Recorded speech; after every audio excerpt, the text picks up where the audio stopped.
সরকার বা দল কোনো আমি মামলা চেষ্টা করে করি না? অন্তত আমার দল কেউ বললে আমি তাকে তক্ষুনি কথা বলি যে তুমি এই কথাটা না বললে পারতে, এই শব্দটা ব্যবহার না করলে পারতে, ইত্যাদি। শুধু সেই প্রসঙ্গে একটা কথা বলি, একটা আমার কথা নিয়ে খুব টানা দেখলাম কোন কাগজে লিখলো, সেটা হচ্ছে আমি ওনার মাথা ভেঙে দেবো। আমরা বলছি যারা এরাজ্যে সব করতে চায়, বিজেপি এখানে প্রার্থী দিয়েছে, এরাজ্যে সব চলবে না।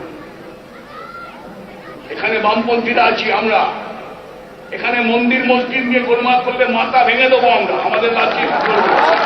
দেখুন এটা কোন প্রসঙ্গে বললাম, যে আমি তখন বিজেপি বাবরি মসজিদ ইস্যুটা বলছিলাম, যে আমাদের রাজ্যে আমি এইভাবে বলি কথাটা, রাম মন্দির করবেন ওদের এজেন্ডা, দেশে 100টা রাম মন্দির করুন, কিন্তু বাবরি মসজিদ ভেঙে ওইখানে রাম মন্দির হয়, তাহলে দেশের সংবিধান থাকে না।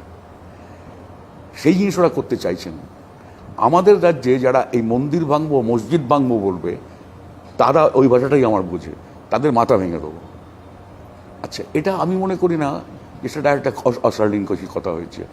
আমি ডেফিনেটলি যারা সাম্প্রদায়িক ঘটনা বা মৌলবাদী ঘটনা বা যারা বাবরি মসজিদকে সমর্থন করে, আমি তাদের ভাষায় কথা বলেছি, যারা ওই ভাষাটাই বোঝে।